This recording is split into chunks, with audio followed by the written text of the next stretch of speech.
साधक मित्रों, ध्यान कक्ष में आपका स्वागत, अभिनंदन।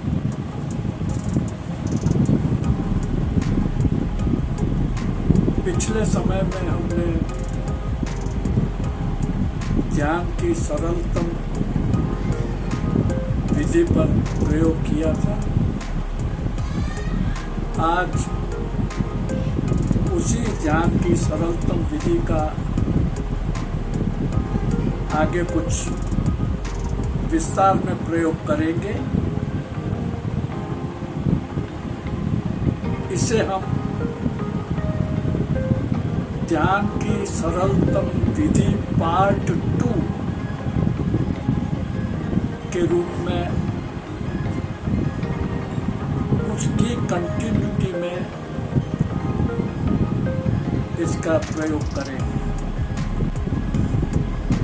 किसी भी ध्यान के प्रयोग के पहले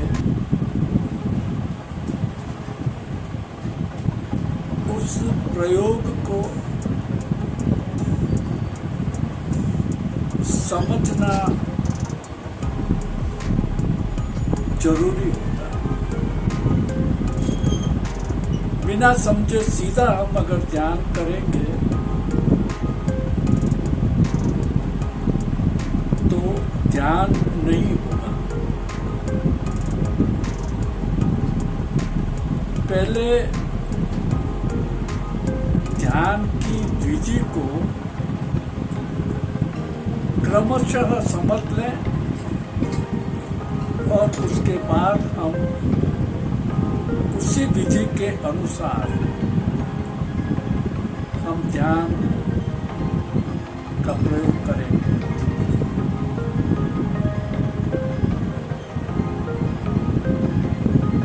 तो ध्यान की सरलतम विधि से हमारा प्रयोजन है कि ध्यान को बोझ नहीं बनाना है। ध्यान में शरीर को आराम में रखने का है, दुख नहीं पहुंचाना है, तकलीफ नहीं देना है।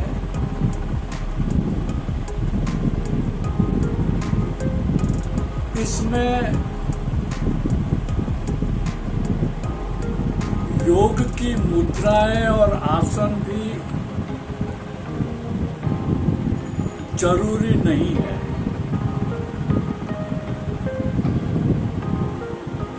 शरीर को ढीला रखें, खुला रखें, लचीला रखें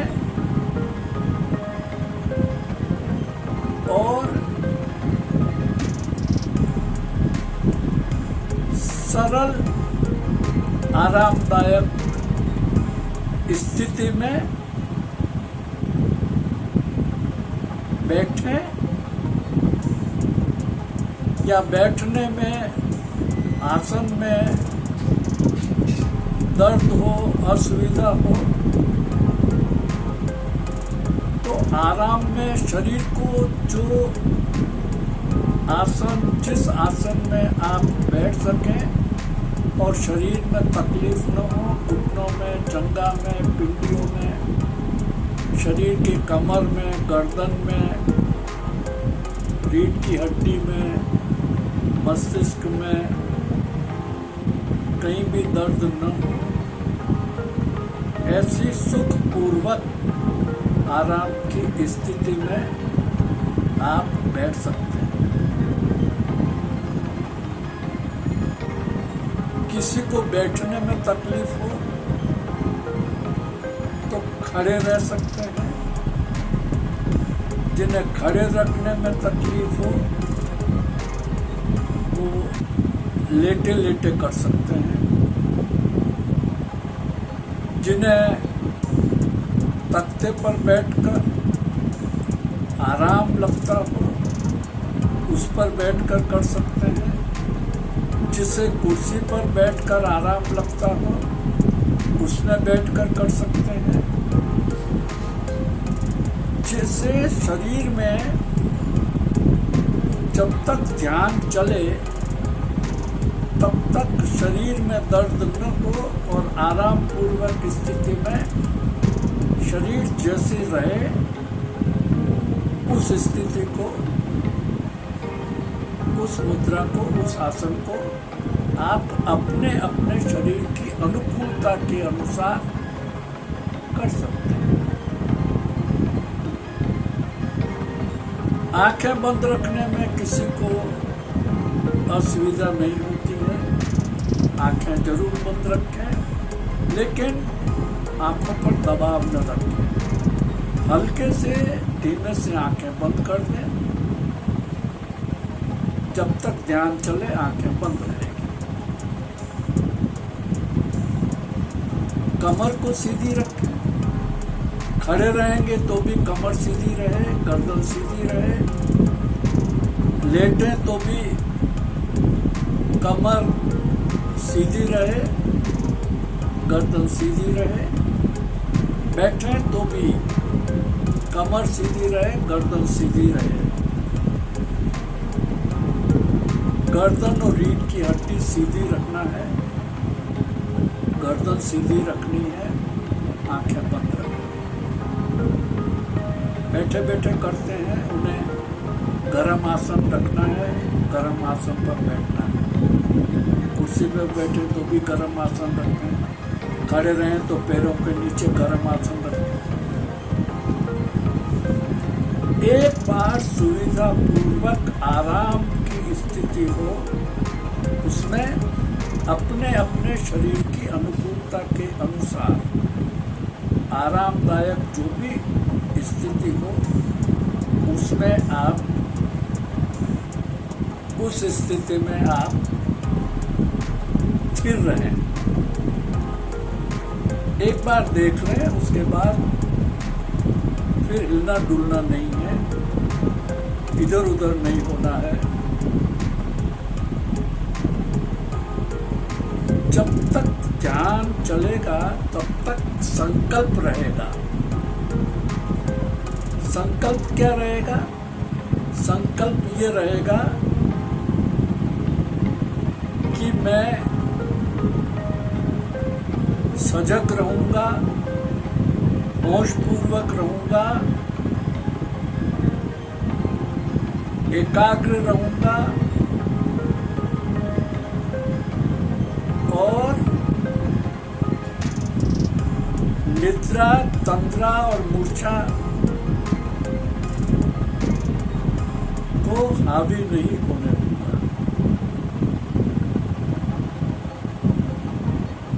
ये सावधानी है, ये संकल्प है। और चाहे कितना भी कुछ भी आवश्यक कार्य हो तो भी ध्यान करते हुए उठूंगा नहीं, बोलूंगा नहीं,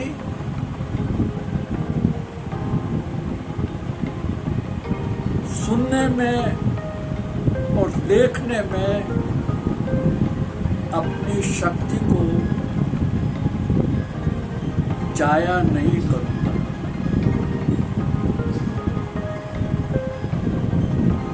कोई आवाज कान में आती है तो आने दें, आप उसके ऊपर ज्यादा आवाज को पकड़े नहीं, आवाज के साथ चले नहीं, आवाज के साथ सोचे नहीं। आए और चली जाए आवाज, आपका कोई लेना देना नहीं है।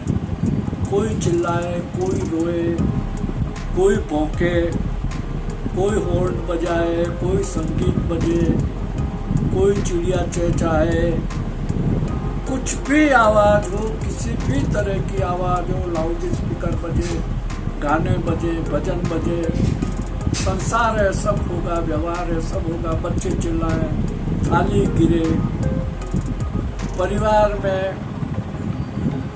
आवाजें हों, बच्चा चिल्लाए, आवाजें होगी। आप उसके साथ अपने को संलग्न न करें, अपने को डामाडोल न करें और उस आवाज़ से आपका कोई लेना देना नहीं है।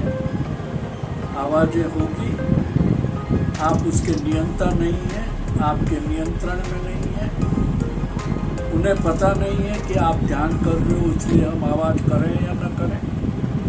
संसार अपनी गति से, व्यवहार अपनी गति से, परिस्थितियाँ है जैसी है वैसी है, न अनुकूल है न प्रतिकूल है, जैसा है वैसा है। दूसरा, आंखें बंद रखें। देखने में बहुत ज़्यादा शक्ति का अपव्यय होता है, दृश्य होते हैं, संसार होता है, हमको खींचता है, आकर्षित करता है। अब संसार से इन दृश्यों को हमें नहीं देखना है और न इन दृश्यों को, न इन विचारों को कल्पना में लेना है, कुछ भी नहीं करना।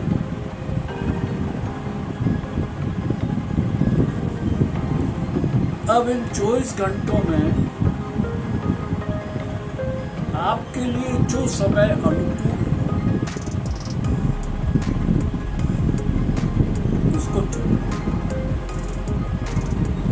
आपको लगे कि मुझे दिन में 3 बजे से 4 बजे का समय अनुकूल होता है, तो आपके उस समय की अनुकूलता के अनुसार, शाम को 6 बजे से 7 बजे तो उसके अनुसार, रात को 9 बजे से 10 बजे तो उसके अनुसार, सुबह 6 से 7, 5 से 6, 4 से 5, जो भी समय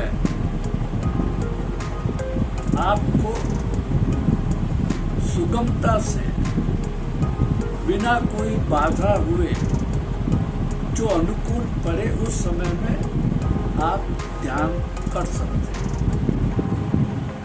साधारणतया प्रातःकाल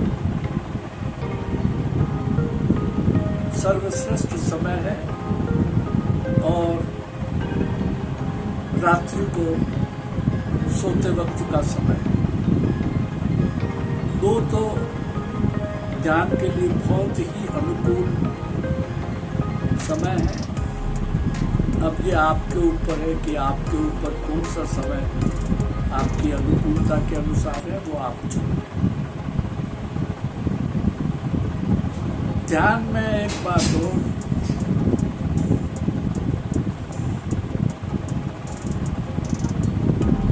देखना है कि ध्यान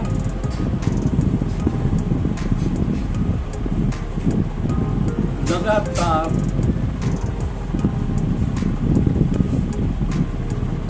दीर्घकाल तक, दीर्घकाल का मतलब ये नहीं है कि 2 घंटे 3 घंटे 4 घंटे तक लगातार, नहीं। दीर्घकाल का मतलब है आप कंटिन्यू रखें, नित्य करें, बीच में गैप न दें। ये नहीं है कि आज किया और 2 दिन नहीं किया, फिर चौथे दिन किया और फिर, ऐसा नहीं।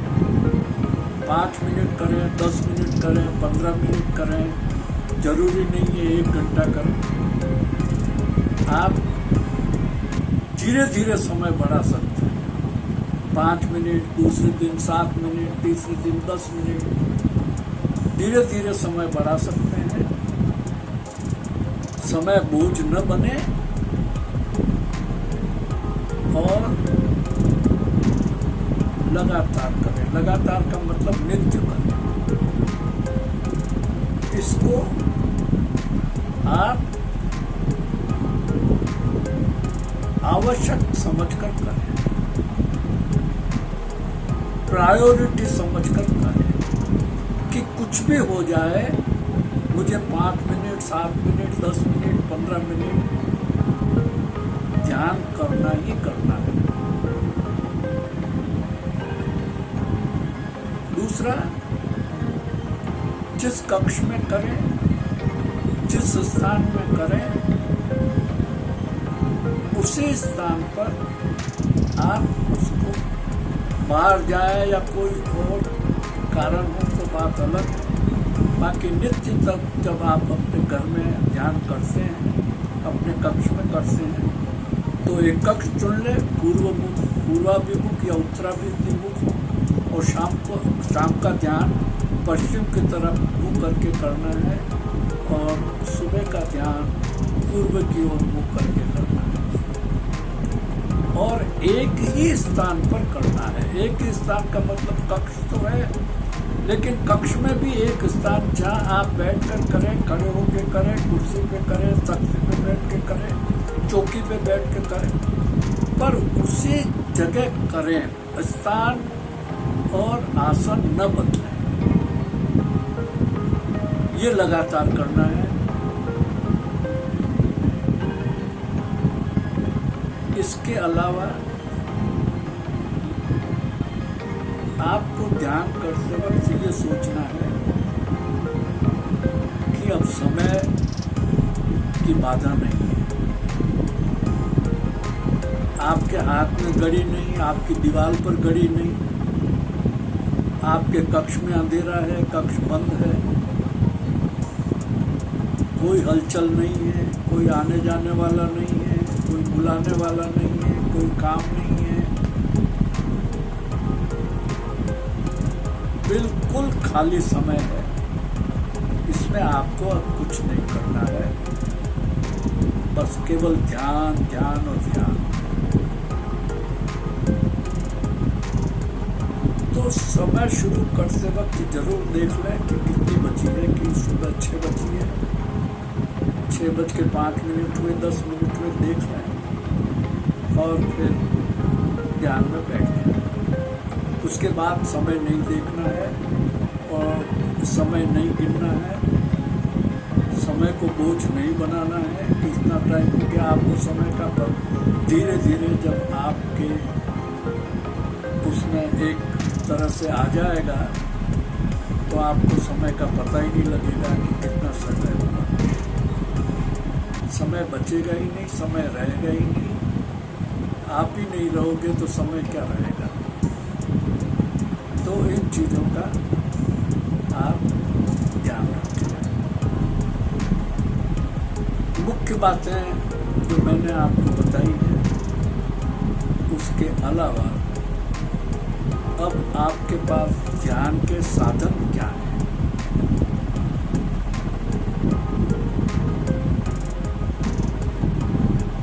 आपके पास ध्यान का साधन क्या है?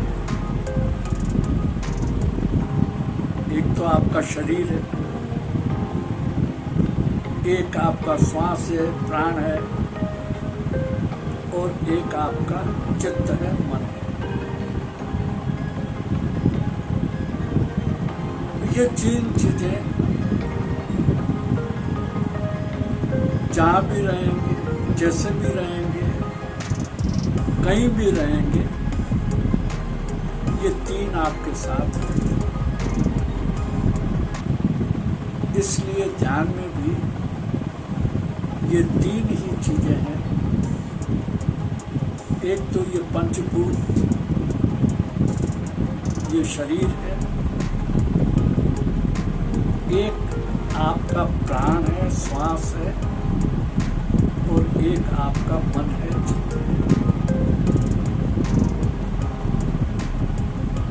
तीनों को थोड़ा सा बदलें।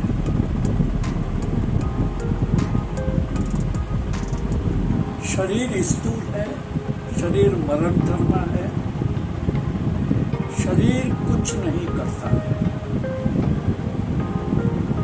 शरीर में इंद्रियां हैं, 5 इंद्रियां हैं। आँख है, कान है, नाक है, मुंह है, जिह्वा है, और आपकी त्वचा है। ये 5 इंद्रियां हैं जो दिखाई देती है। एक छठी इंद्रिय है जो मन है, जो चित्त है, जिसके अंदर विचार, विकार, कल्पनाएं सब चलते हैं। सब होते हैं। वो मृत है, अमूर्त है। शरीर मृत धर्मा है और मन अमूर्त है। उस मन का स्थान, चित्त का स्थान आपका मस्तिष्क है।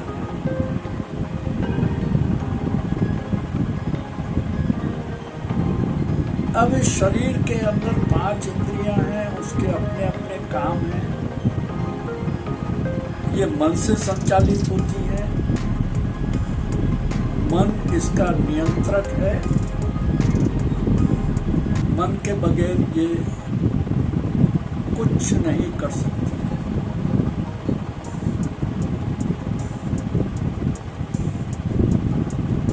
अब शरीर हो गया, इंद्रियां हो गई, मन हो गया। अब मन भी कुछ नहीं कर सकता है और शरीर भी कुछ नहीं कर सकता है। यदि प्राण नहीं है, यदि श्वास नहीं है, तो मृत्यु है। शरीर होते हुए भी मृत्यु है, क्योंकि प्राण का, श्वास का सीधा संबंध मन से है। प्राण गया, मन गया और शरीर मुर्दा हो जाता है।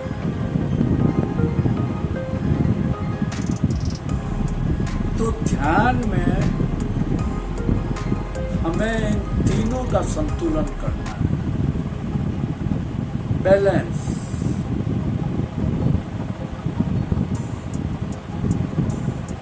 तो इस सरलतम ध्यान की विधि में आज हम इन तीनों पर अलग अलग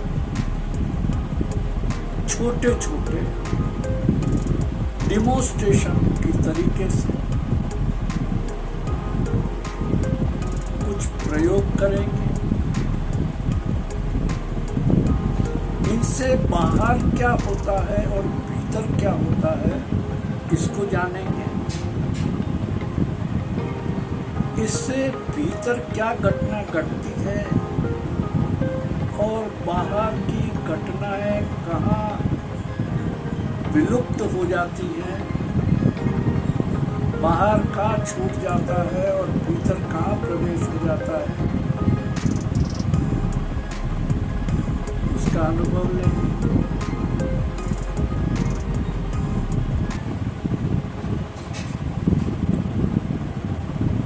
तीनों पर हम पहले अलग अलग प्रयोग करेंगे, उसके बाद हम संयुक्त रूप से करेंगे और फिर उसके बाद हम तीनों को छोड़ देंगे और जो घटेगा, जो होना होगा, वो होते रहेंगे, हम होता रहेगा। हम कुछ भी नहीं करेंगे, केवल दृष्टा, केवल देखने वाले ही रह जाएंगे।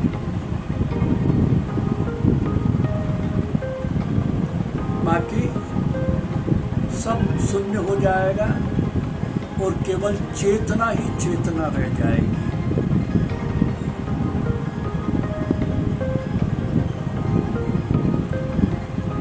वह चेतना जो अदृश्य है, वह चेतना ही सब जानती है, सब जानेगी, सबका अनुभव करेगी।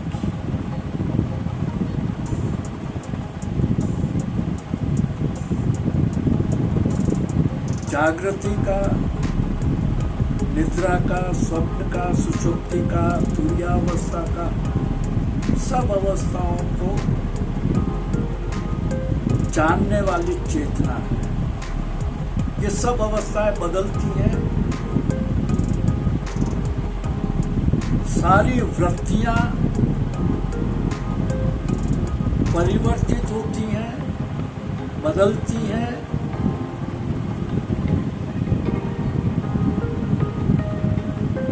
और समाप्त होती है, फिर उठती है, फिर बढ़ती है। लेकिन जहाँ से ये वृत्तियाँ, चित्त की ये वृत्तियाँ जहाँ से उठती हैं, जहाँ पर हलचल होता है, जहाँ विचार आते हैं, कल्पना आती है, जागृति, निद्रा, सुषुप्ति, तुरीया अवस्था, ये सारी अवस्थाएं आती हैं, परिवर्तित होती हैं। वृत्तियाँ, विचार, विकार, वासनाएं, सब दुख सुख सब आते हैं, जाते हैं। इसका सबका दृष्टा चेतना है, वो सब जानती है, सब देखती है, लेकिन अलिप्त, असंग, निर्लिप्त रहती है। वो केवल देखती है। तो अभी हम पहला प्रयोग प्राण का करेंगे, श्वास का करेंगे।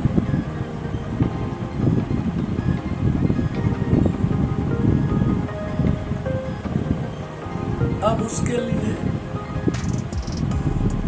आपको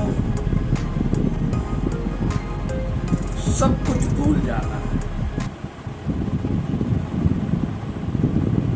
अब शरीर को भूलना है, मन को भूल जाना है, चित्त को भूल जाना है, और जो आपका नासापुट है, ये नासिका के जो दो छिद्र हैं, बस केवल आपको इन छिद्रों के ऊपर ध्यान देना है।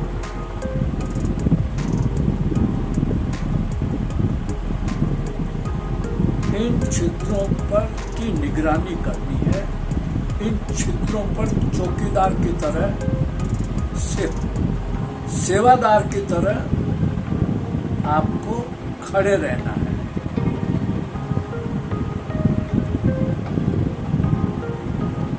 एक चौकीदार, एक सेवादार जब गेट पर खड़ा रहता है तो होशपूर्वक रहता है, सावधान रहता है, सजग रहता है, जागृत रहता है।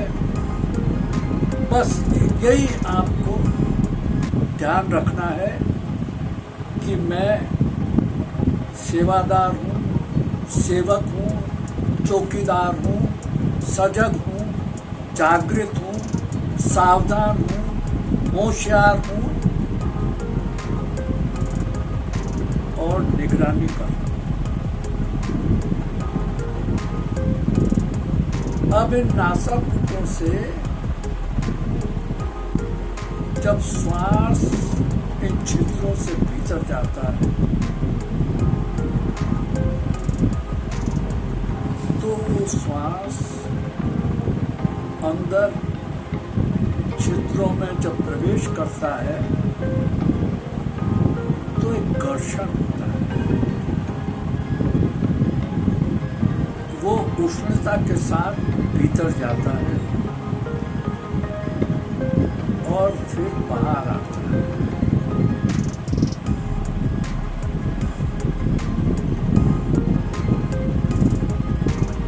अब वो भीतर कहाँ तक जाता है, इसके चौकीदार को इससे कोई मतलब नहीं है, निगरानी करने वाले को कोई मतलब नहीं है कि वो भीतर कहाँ जाता है। उसका काम केवल ये देखना है कि वो भीतर गया है। भीतर जाने वाले को देखना है, कहाँ जाता है इसका ध्यान नहीं करना है। कंठ में जाता है कि फेफड़ों में जाता है कि पेट में जाता है कि शरीर में, नहीं, कुछ नहीं।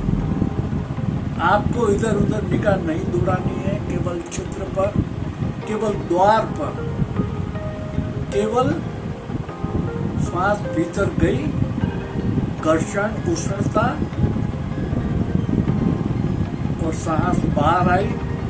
बाहर आने पर श्वास कहाँ जाती है, कितनी दूर जाती है, कहाँ जाती है, किससे मिलती है, क्या होता है, कोई कल्पना, कोई विचार नहीं, बस गई बाहर चौकीदार का कोई लेना देना नहीं, सेवादार का कोई लेना देना नहीं, निगरानी करने वाले का कोई लेना देना नहीं। भीतर गई बाहर आई, भीतर गई बाहर आई, भीतर गई बाहर आई, भीतर गई बाहर आई। बस इस श्वास को, इन प्राण को, इस प्राण की गति को देखना। अब यह भी देखना है कि जैसे आपके द्वार से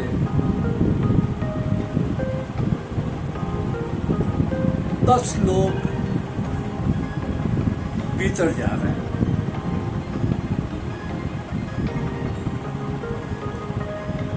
तो 10 लोग भीतर जा रहे हैं,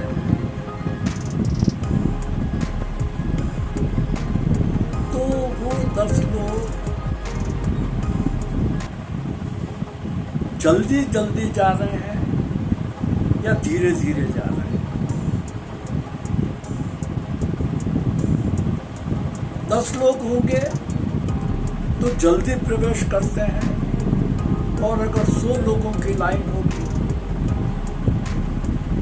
तो उसकी गति, भीतर प्रवेश करने की गति थोड़ी धीमी हो जाएगी। वो उतनी तेज गति से भीतर प्रवेश नहीं कर सकते जितना 10 लोग करते हैं। तो गति को देखना है। बाहर भीतर गई भीड़ बाहर एक साथ आती है या धीरे धीरे आती है।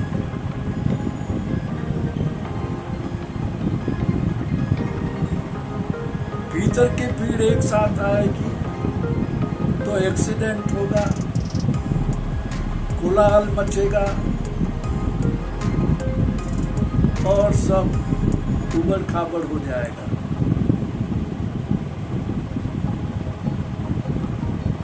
तो अनुशासनात्मक तरीके से कतार में धीरे धीरे धीरे धीरे सबको बाहर आना होगा। ये एक रूपक मैंने आपको दिया है। इस रूपक को ध्यान में रखते हुए श्वास की गति को कम ज्यादा नियंत्रित, संतुलित करते रहना।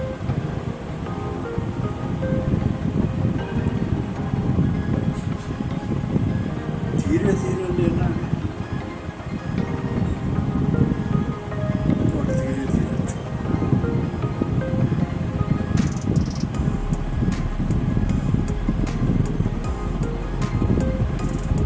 अब लेने और छोड़ने में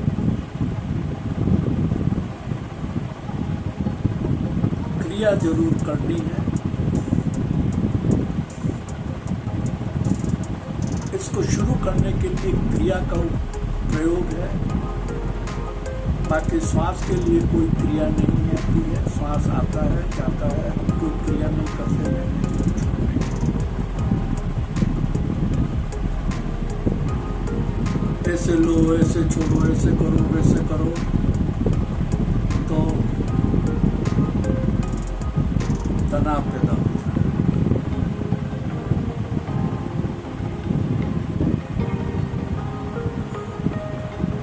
छोटे से उदाहरण से आप समझ लें।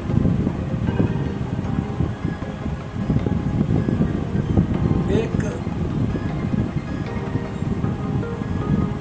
सतपति जीव होता है, ऐसा जीव जिसके 7 पैर होते हैं, सतपति, 7 पैर वाला।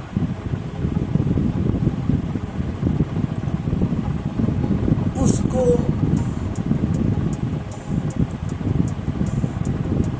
दो पैर वाले जीव ने पूछा कि भाई तुम मुझे ये बताओ कि तुम्हारे 7 पैर हैं तुम पहला पैर कौन सा उठाते हो और दूसरा कौन सा उठाते हो, तीसरा कब उठाते हो, चौथा कब उठाते हो, पांचवा कब उठाते हो, छठा कैसे उठाते हो, सातवें को कैसे करते हो।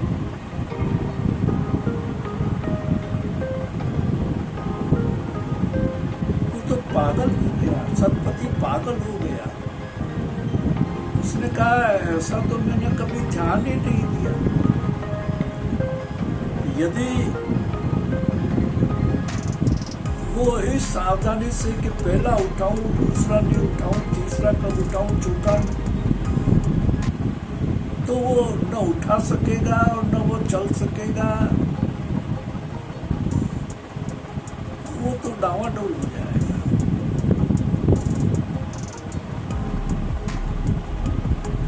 सहज जो होता है उसे कभी क्या, और वो आराम से चल रहा है, सतपति उसका जीवन चल रहा है आराम से। ये पूछकर, ये कहकर और उसको अड़चन में डाल दिया। अब वो उसमें अपने चित्त का प्रयोग करे, अपने मन का प्रयोग करे, तो वो डावाडोल हो जाता है। तो श्वास के संबंध में भी यही है कि ऐसे छोड़ो, ऐसे लो, ऐसे करो, वैसे करो, ऐसे करो। ये हम सब करते हैं ध्यान में। कभी जोर जोर से लेंगे, छोड़ेंगे, जोर जोर से छोड़ेंगे, जोर जोर से लेंगे, कभी पेट फुलाएंगे, कभी पेट को पिचकाएंगे, ये सब करेंगे। इससे सरलतम विधि में मैं बताऊंगा, लेकिन मूल रूप से बात यह है कि जब ध्यान सध जाता है, ध्यान की कंटिन्यूटी हो जाती है, जब ध्यान सतत आप करने लगते हो, तो फिर ये सब चीजें छूट जाता है।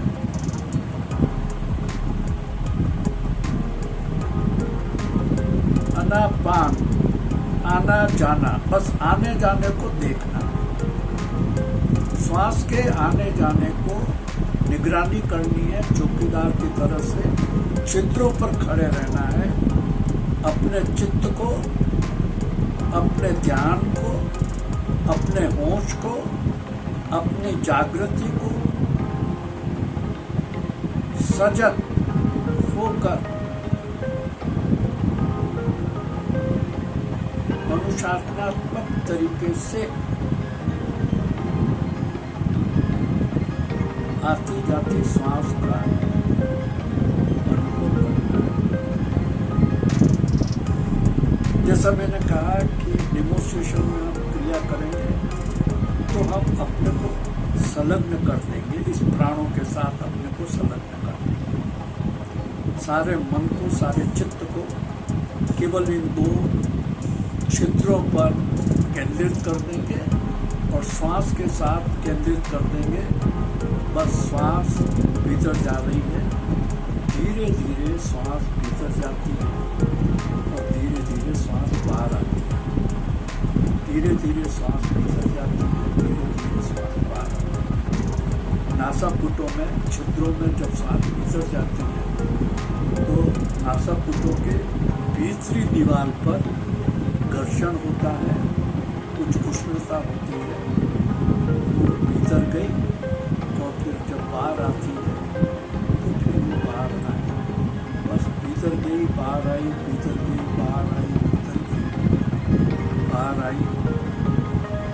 आगे कहाँ गई, बाहर निकल करके कहाँ गई, बाहर निकलने के बाद खड्डे में गिरो या कहीं भी जाओ, हमें कोई मतलब नहीं है। भीतर जाने के बाद कुछ भी करो, हमें कोई मतलब नहीं है। भीतर वाला भीतर देखेगा, बाहर वाला बाहर देखेगा। मेरा काम केवल चौकीदारी का है। दोनों गेट पर मैं खड़ा हूँ, मुझे केवल आने जाने वाले को देखना है, उसके आगे मुझे कुछ नहीं करना है। बस इतना सा ध्यान, इससे ज़्यादा न ज़्यादा भीतर जाना है, न ज़्यादा बाहर जाना है। चौकीदारी करनी है, निगरानी करनी है, सेवादार की तरह से खड़ा रहना है और सांस को बिना रोक टोक धीरे धीरे भीतर जाए, बाहर आए, बस देखते रहे। इसको थोड़ा देखिए।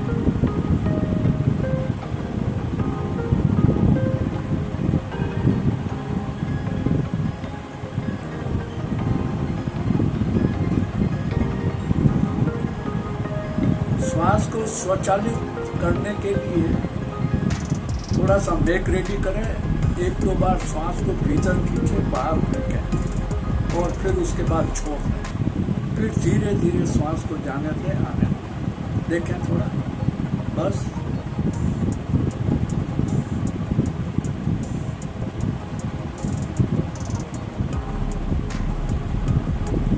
पेट को फुलाना नहीं है, पेट को छोड़ना नहीं है।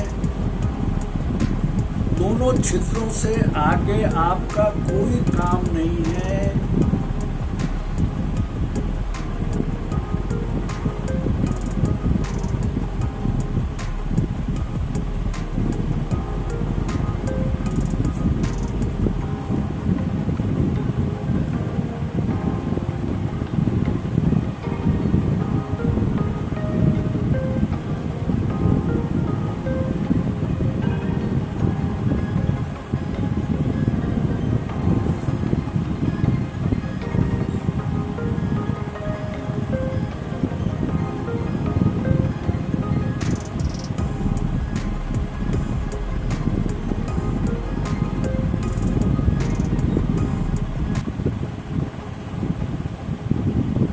आंखें बंद हैं, शरीर मूर्तिवत है।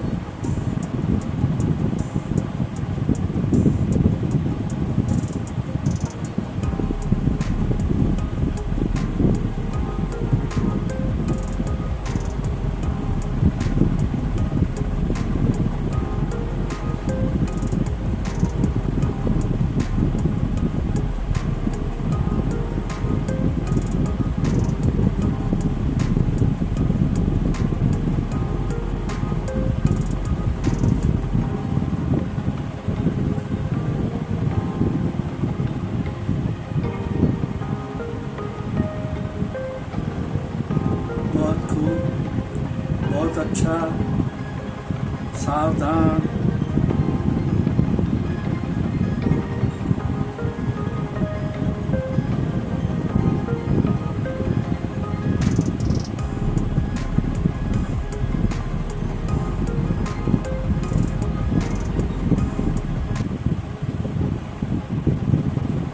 ये एक प्रयोग,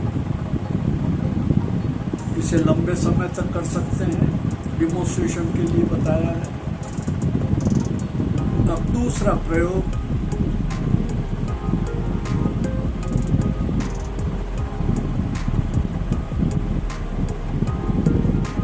दूसरे प्रयोग में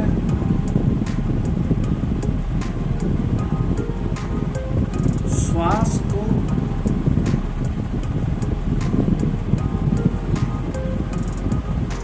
भीतर जाती श्वास को महसूस करना है कि श्वास भीतर कहाँ तक कहाँ जा रही है और कहाँ शरीर को टच कर रही है, नस नाड़ियों को टच कर रही है। पैर के अंगूठे से मस्तिष्क के सहस्रार तक श्वास का गमनागमन हो रहा है। श्वास भीतर जा रही, श्वास बाहर जा रही, श्वास पेट में जा रही, श्वास फेफड़ों में जा रही, श्वास हृदय में जा रही, श्वास नीचे तक जा रही, जंघा में जा रही, पिंडलियों में जा रही, एड़ी से जा रही, उंगलियों में जा रही, अंगुष्ठ में जा रही, पंजों में जा रही, शरीर के पूरे हर भाग में, आँख में, नाक में, कान में, मुंह में, गाल पर, होठों पर, मस्तिष्क में, आज्ञा चक्र पर, सहस्रार पर श्वास का स्पर्श हो रहा है। श्वास भीतर भीतर भीतर भीतर गहरी श्वास का वर्तुल भीतर तक जा रहा है।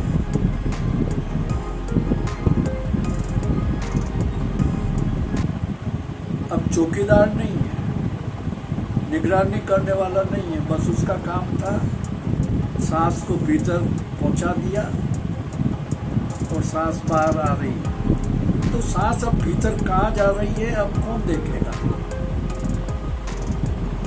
ये आपकी चेतना जानेगी कि श्वास कहाँ जा रहा है, कहाँ जा रहा है, कहाँ फिर रहा है।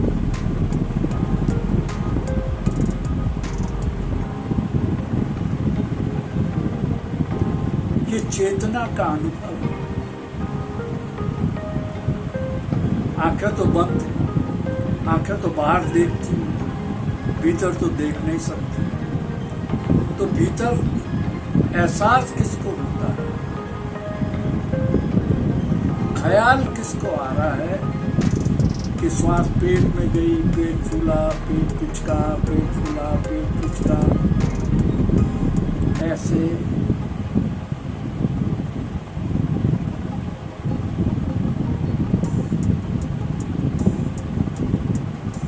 पूरे शरीर में, नस नाड़ी में, शरीर के हर अंग में श्वास भीतर है, वर्तुल में घूम रही है और सांस बाहर निकल रही है। द्वार नासापुट के छिद्र खुले हैं भीतर जाने के लिए भी और बाहर आने के लिए। कोई रोक टोक नहीं है, दरवाजे बंद नहीं है, दरवाजे खुले हैं।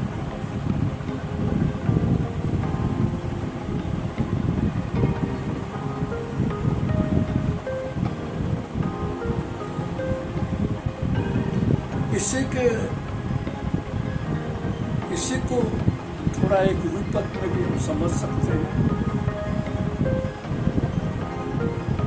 कि छोटे बच्चे जब गुब्बारे को फुलाते हैं तो मुंह में रख करके उसको धीरे धीरे हवा भरते हैं।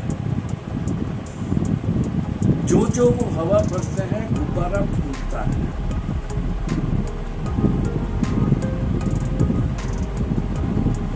और फिर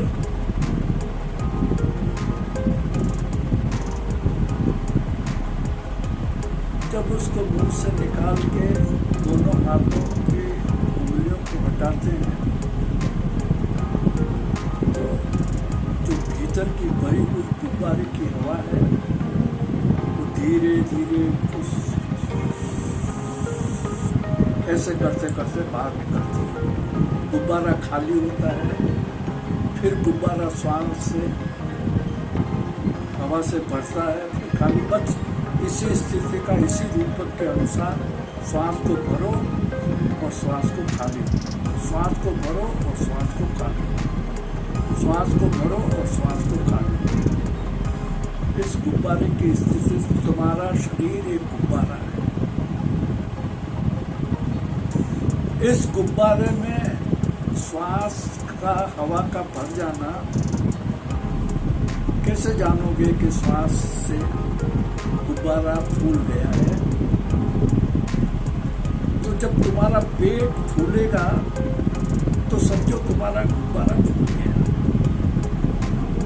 जब श्वास छोड़ोगे तो पेट पिचक जाएगा तो समझो श्वास बाहर निकल गई। बस इसी रूपक के अनुसार श्वास को भरो और श्वास को छोड़ो, श्वास को भरो और श्वास को छोड़ो, श्वास को भरो और श्वास को छोड़ो। अब ये क्यों कर रहे हैं? ऐसा क्यों कर रहे हैं? इसे भी थोड़ा समझो। जब श्वास गुब्बारा भरेगा श्वास से और छूटेगा तो भीतर का शोधन होगा, शरीर का शोधन होगा, नाड़ियों का शोधन होगा, रक्त का शोधन होगा, मल का शोधन होगा, सारे शरीर का शोधन होगा, नाड़ियों का शोधन होगा, मल का शोधन होगा,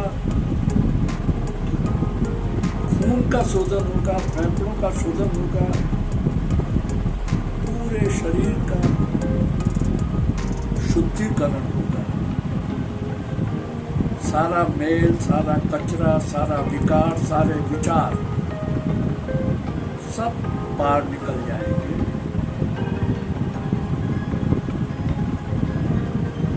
जितना धीमा सांस होगा,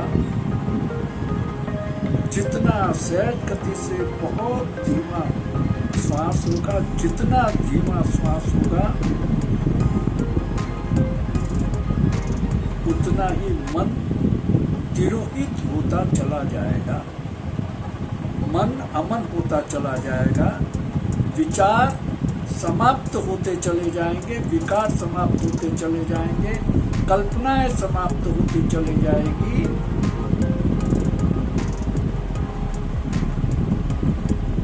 और जो श्वास धीमा धीमा धीमा धीमा धीमा होता जाएगा, शांति शांति शांति शांति, पूर्ण विश्राम, पूर्ण आराम की स्थिति आएगी। और जो शांति श्वास धीमा होगा, विचार निर्विचार होंगे, वासनाएं तिरोहित होंगी, विकार समाप्त होंगे, कल्पनाएं मिटेगी और बिल्कुल शांत।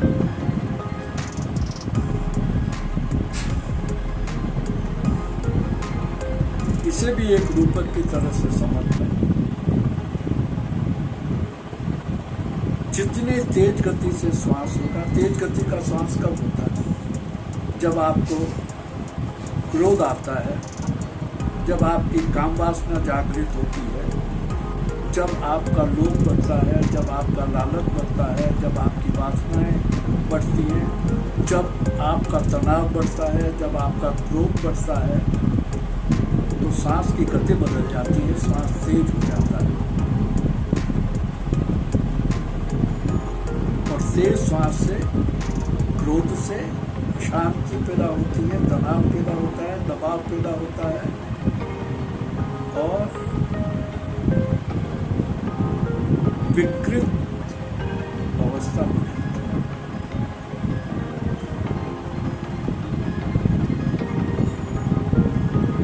इसलिए ध्यान में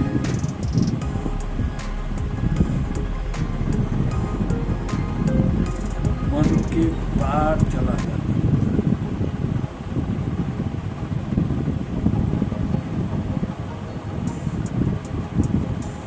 जितना धीमा श्वास होगा,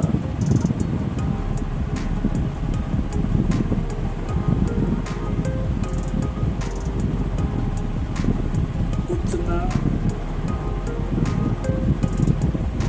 मन विश्राम में चला जाएगा, इंद्रियां शिथिल हो जाएगी, मन का नियंत्रण समाप्त हो जाएगा, मन पूर्ण विश्राम में चला जाएगा,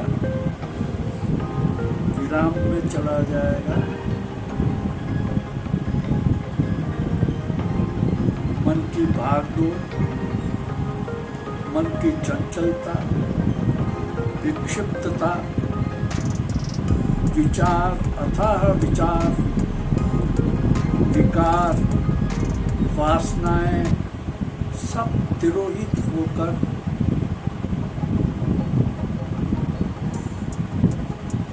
प्राण भीतर से शुद्ध कर देगा और मन को शांत कर देगा।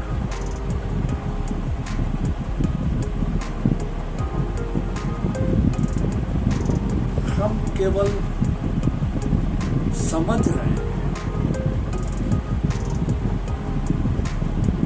पूर्ण प्रैक्टिकल प्रयोगात्मक विधि सामूहिक रूप से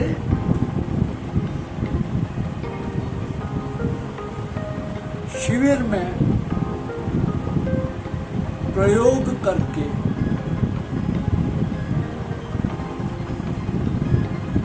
कर सकते हैं। इससे हमें इसके प्रत्यक्ष लाभ क्या है उसका अनुभव। ये डिमोन्स्ट्रेशन है और सरलतम विधि का एक छोटा सा प्रयोग विधि को समझने के लिए यहाँ हम बात कर रहे हैं।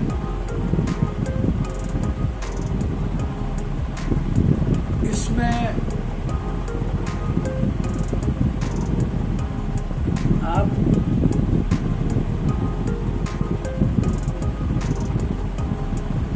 यह भी समझने की कोशिश करें कि समुद्र में लहरें उठती हैं, इसी तरह से मन में विचार उठते हैं और वो डावाडोल करते हैं, वो हमें दुखी भी करते हैं, लेकिन वो सब क्षणिक है, क्योंकि ये सारी चित्त की जितनी भी वृत्तियां हैं, आँख की हो, इंद्रियों की वृत्तियां हैं, पांचों इंद्रियों की अपनी अपनी वृत्तियां हैं, वो वृत्तियां स्थायी नहीं है, बदलती रहती हैं।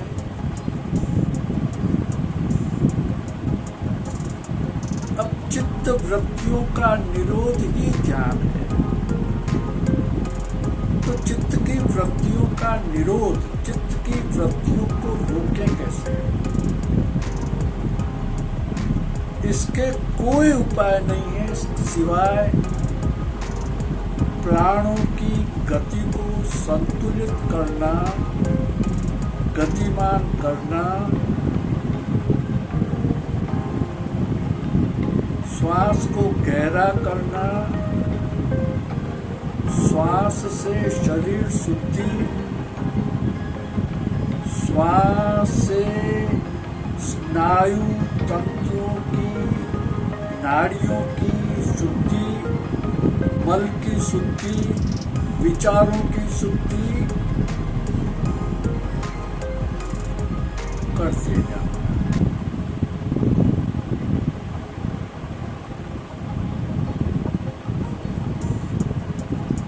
अद्भुत अद्भुत अनुभव शरीर में भीतर होने लगते हैं। जब भी आपके अनुभव में सतत ध्यान करते रहने से आते हैं, जीवन का व्यवहार बदलता है, शरीर में लचीलापन होता है, शरीर में सारे विकार निकल जाते हैं, मौन मौन मौन गहन शांति का अनुभव होता है, आनंद व्याप्त होता है और जीवन एक उत्साह बन जाता है।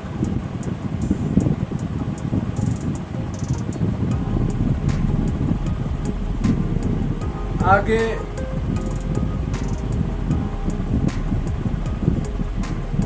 पाँच सात मिनट में मैं और आपको थोड़ा सा डेमोन्स्ट्रेशन आगे हर इंद्रिय के संबंध में भी दे देता हूँ, उसे भी थोड़ा समझ लें।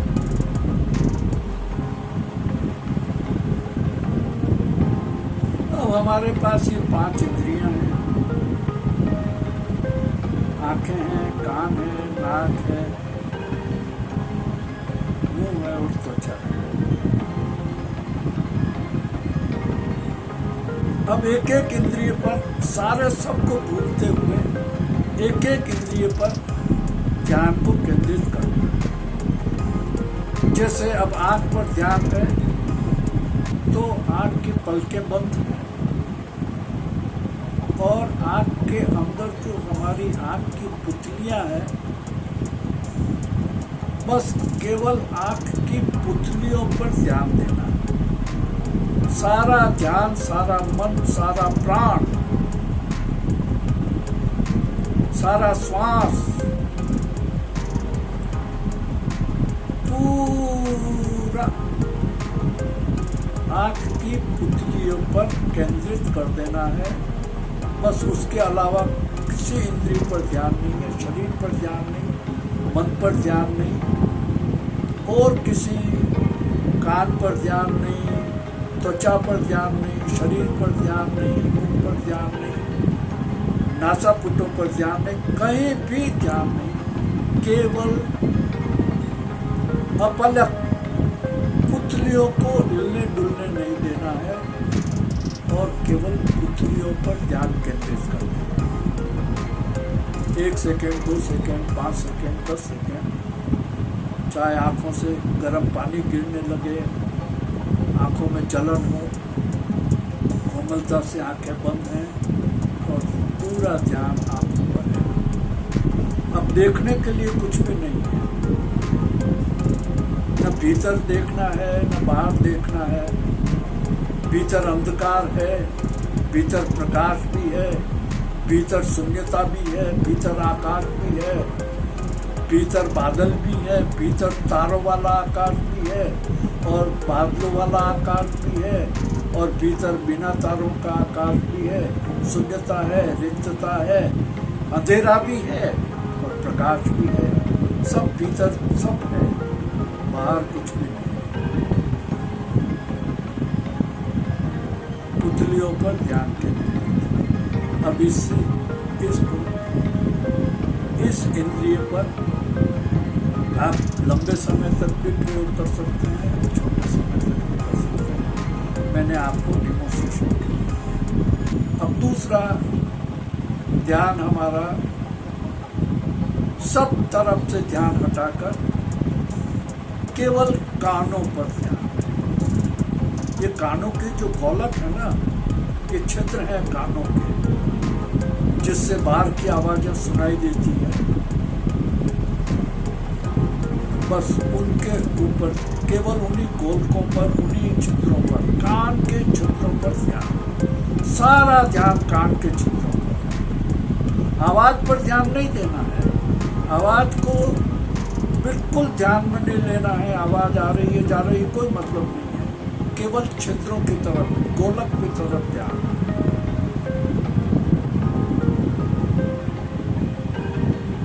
कितनी आवाजों की भीड़, शोरगुल, कितना अंदर जा रहा है, क्या हो रहा है, हमें कोई मतलब नहीं है।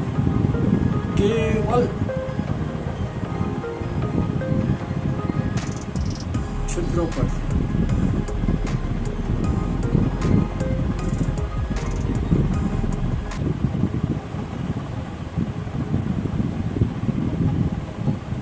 सारे ध्यान को एकाग्र करके, केंद्रित करके कानों के छिद्रों पर, गोलक पर। बस। तीसरा, नासापुटों का हमने कर दिया है, केवल नासापुटों के छिद्रों पर ही हमने ध्यान दिया था। और मुख पर हमने मौन रख करके फोटो को ढीला छोड़ते हुए हमने मुंह को मौन रखा है, इसलिए उस पर हमने केवल मौन पर ध्यान दिया है। फिर सारे शरीर की त्वचा, बस ये त्वचा को देखो, सारे शरीर की त्वचा को देखो, बस केवल त्वचा, चमड़ी, अंदर क्या है, बाहर क्या है, इंद्रियां क्या है, कुछ नहीं, सब इंद्रियां नहीं। अब केवल त्वचा को देखो।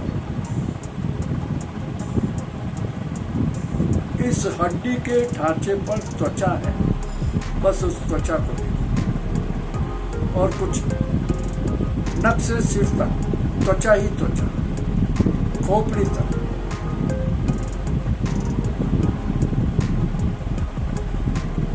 इस तरह हम एक एक इंद्रिय पर, दूसरी इंद्रियों को छोड़ते हुए एक एक इंद्रिय पर ध्यान को केंद्रित करेंगे। यह भी सरलतम विधियों में से विधि है। अब हम आगे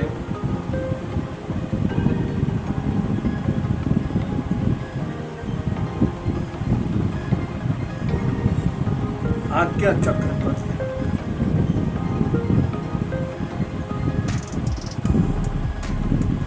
सारा ध्यान तीसरे नेत्र पर।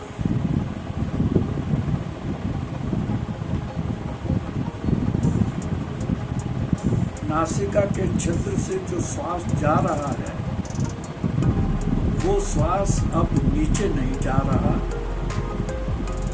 वो श्वास सारा का सारा ऊपर दोनों नासापुटों से की नलियों से सीधा आज्ञा चक्र पर जा रहा है और वहाँ उष्णता, दबाव और ताप दे रहा है।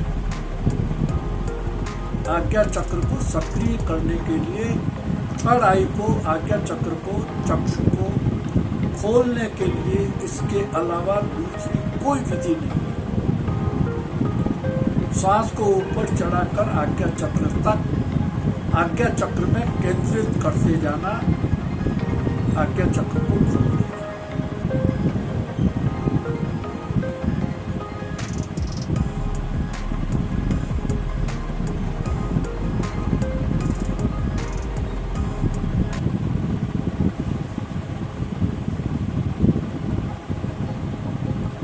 श्वास को नीचे नहीं गिरने देना है।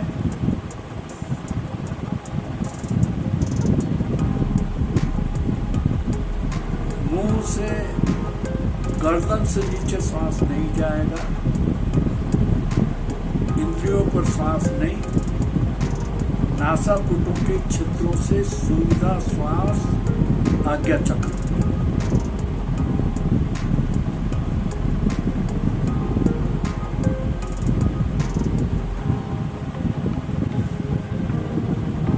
शरीर बिल्कुल ढीला छोड़ देना है। पूरे ध्यान के प्रयोग में शरीर को ढीला छोड़ देना है। Relaxation of body, mind and thoughts. Be empty and you will know. अपने को रिक्त कर देना है।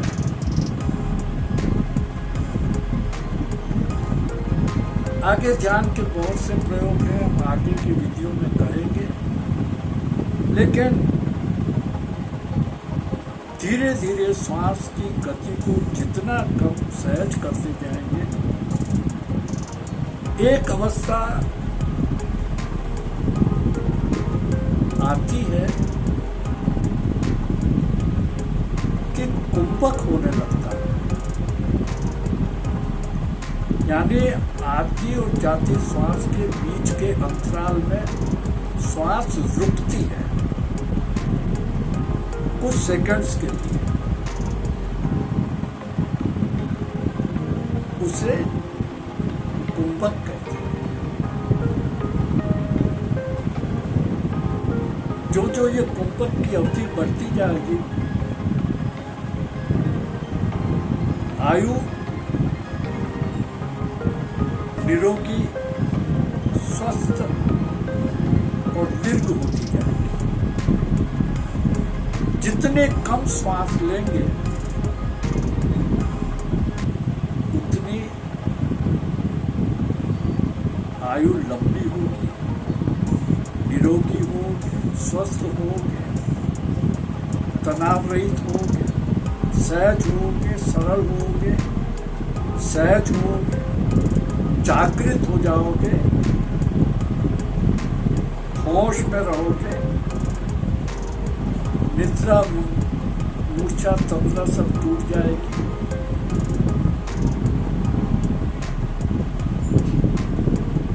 और पूर्ण शांति और आनंद का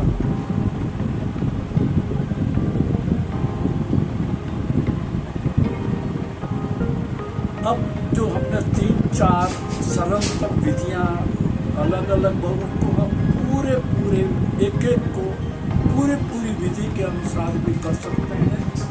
और फिर धीरे धीरे इनको संयुक्त रूप में भी सारी विधियों को एक करके भी कर सकते हैं। ये हमारे सतत लगन, संकल्प, प्रयास के ऊपर निर्भर है।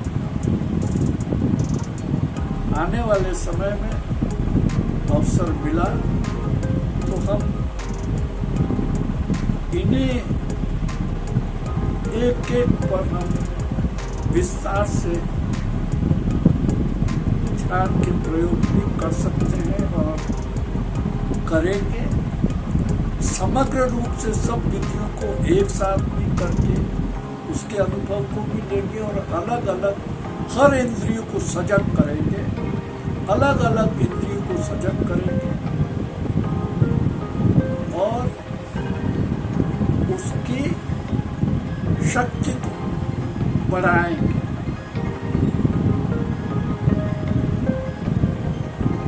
कानों में सुनने की